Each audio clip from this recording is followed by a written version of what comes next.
The little engines were busy clearing their railroad of leaves and broken branches. Peter, Sam, and Rusty often worked together. One day, Rusty helped Peter Sam to a water tower.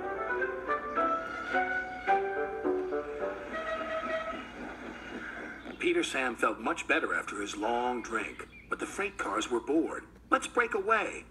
Their loads were heavy and the couplings old. One snapped.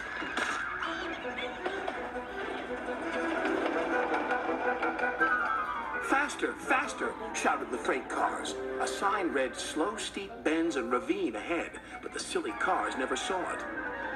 Then, it was too late.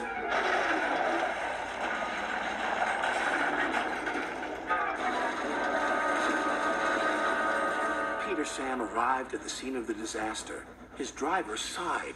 This was our fault. We didn't secure them properly. We'll have to get help to pull them out. Sir Topham Hatt will be very annoyed. And he was. You will work in the yards until I can trust you again. Duncan was delighted with Peter Sam's dilemma. Fancy not securing your freight cars on a hill. They'll come back to spook you and your special funnel. Woo! And who's to say you're not afraid of ghosts? Snapped Rusty. Ghosts? Things that go bump in the night? Rubbish! Well, I'll tell you a story that will make your funnel quiver, Rusty said. A long time ago, a little engine was returning home. It was a misty, moonlit night. Suddenly, the engine lost control and plunged over the side into the swamps below.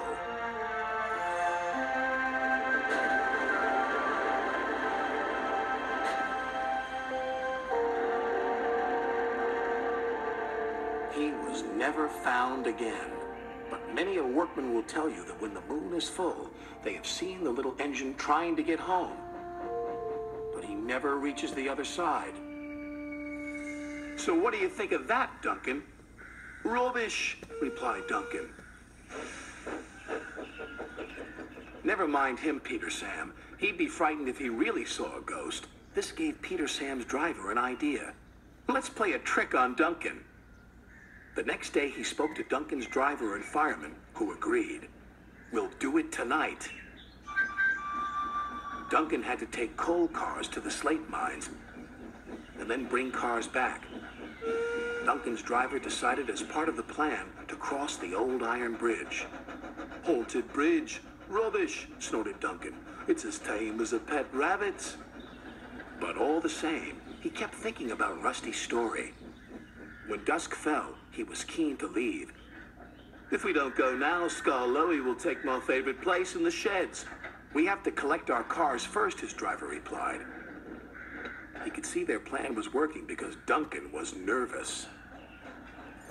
When night fell, they set off. The mists were rising around the old iron bridge. Duncan whistled, and the sound echoed everywhere.